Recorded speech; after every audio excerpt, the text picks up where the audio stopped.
Bonjour chers frères et sœurs en Christ, que la grâce, la paix et la miséricorde de notre Seigneur vous soient abondamment multipliées. Bienvenue dans cette nouvelle vidéo de 7 minutes de pain quotidien pour le 23 mars 2025. Nous disons merci au Seigneur qui nous donne la grâce de continuer de poursuivre dans nos lectures. Nous sommes désormais rendus au livre de Actes des Apôtres chapitre 2. Nous allons lire aujourd'hui les versets 25 à 28. Donc, je vais lire au nom de Jésus. Car David dit de lui, « Je voyais constamment le Seigneur devant moi, parce qu'il est à ma droite, afin que je ne sois point ébranlé. Aussi mon cœur est dans la joie, et ma langue dans l'allégresse, et même ma chair reposera avec espérance. Car tu n'abandonneras pas mon âme dans le séjour des morts, et tu ne permettras pas que ton sein voie la corruption.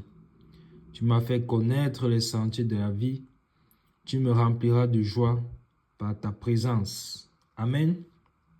Amen. Donc, nous continuons notre poursuite, notre lecture dans le livre des Actes des Apôtres. Nous avions vu hier que le Seigneur, comment l'apôtre Pierre a parlé du Seigneur, disant que, présentant clairement au peuple israélite qu'ils ont crucifié le Seigneur, mais qu'il était impossible qu'il puisse être retenu par les liens de la mort, parce qu'il est l'auteur de la vie. Amen. Et il nous donne également la vie, il est notre vie. Et donc, encore une fois, tout dans la parole de Dieu est prophétique. Ce que nous lisons ici du verset 25 au verset 28, en fait, l'apôtre Pierre est en train de reprendre un psaume. Vous voyez que l'apôtre Pierre est clairement ici en train de reprendre le psaume 16, entre le verset 8, le psaume 16 du verset 8 à 11. Donc, le Seigneur agit et parle toujours, avertit toujours son peuple, avertit toujours ses serviteurs, ses prophètes. Donc, il a averti clairement ce qui allait se passer et nous y voilà. Donc, dans le livre de Actes des Apôtres, chapitre 2, le jour de la Pentecôte, le Saint-Esprit est venu et clairement, cela s'est manifesté. Et maintenant, l'apôtre Pierre leur explique que même le Seigneur, quand il est mort, en fait, tout cela avait été arrêté d'avance par la préséance de Dieu, comme nous avons lu dans les versets 22 à 24. Donc, et ici, donc, il leur explique que voici là où cela avait été dit. Il dit, je voyais constamment le Seigneur. Et c'est David qui est en train de parler. Je voyais constamment le Seigneur devant moi. Constamment le Seigneur devant moi. Vous voyez, nous devons toujours avoir les regards fixés sur le Seigneur. Pourquoi? Parce que c'est parce qu'il avait les regards constamment devant lui. Il voyait constamment le Seigneur devant lui que il a été préservé de la mort. En fait, le passage est une prophétie, mais nous donne également un enseignement pour nous maintenant qui vivons dans ces temps de la fin. Comment sommes-nous délivrés de la mort? Comment sommes-nous délivrés des situations difficiles que nous pouvons traverser en regardant constamment au Seigneur? Parce qu'il est à ma droite afin que je ne sois point ébranlé. Vous voyez? Dans une situation d'abattement, dans une situation qui semble être la mort pour nous, si nous avons les regards fixés sur le Seigneur et nous savons qu'il est là à notre droite, qui signalise sa puissance, alors nous sommes dans le repos. Nous sommes dans le repos. Et justement, qu'est-ce que le verset 26 dit? À la fin du verset 26, d'abord, parce qu'il a ma droite, afin que je ne sois pas ébranlé. Donc, je ne suis pas ébranlé parce que mes regards sont sur le Seigneur. Et le verset 26 continue en disant, aussi mon cœur est dans la joie. Et donc, cela nous apporte même de la joie. Dans la souffrance, nous pouvons être dans la joie. Oui, mes frères et sœurs, cela est possible. Ça veut dire que quoi? La souffrance n'a pas disparu. La douleur n'a pas disparu. La maladie n'a pas disparu. Mais nous sommes quand même dans la joie. Pourquoi? Parce que nous regardons à Christ. Nous regardons à lui et il remplit notre cœur de joie.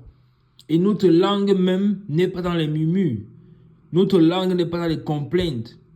Seigneur, je prie depuis longtemps. Pourquoi est-ce que je ne vois pas de changement? Non. Ma langue est dans l'allégresse. Pourquoi dans l'allégresse? Pourtant la maladie est là. Pourquoi dans l'allégresse? Pourtant la souffrance est là. Pourquoi dans la langue est dans l'allégresse? alors que la situation de mort est là? Parce que la langue est dans l'allégresse, parce qu'effectivement, là, on a pleinement la foi, l'assurance au Seigneur que parce qu'il est avec moi, alors je ne serai point ébranlé, alors je guérirai, alors la souffrance se terminera, alors je ne serai point ébranlé, il me relèvera. Si je suis tombé, il me relèvera. Cette fois, le juste tombé se relève. Et même ma chair reposera avec espérance. Amen. Même ma chair reposera avec espérance. Car tu n'abandonneras pas mon âme dans le séjour des morts. Voici l'espérance des rachetés. Le Seigneur ne nous abandonnera pas au séjour des morts. Pourquoi? Parce que lorsque nous sommes en lui, alors, comme j'ai dit dans la vidéo d'hier, nous ne sommes pas morts. De la même manière que le Christ est ressuscité, de la même manière qu'il était impossible que les liens de la mort le gardent, alors nous tous, dans le Seigneur, et tous ceux qui nous ont précédés dans le Seigneur, dans la mort, ils ne sont pas morts. Car Dieu est le Dieu des vivants. Amen. Il est le Dieu des vivants. Tu n'abandonneras pas mon âme dans le séjour des morts. Et tu ne permettras pas que ton sein voie la corruption. Amen. Tu m'as fait connaître les sentiers de la vie.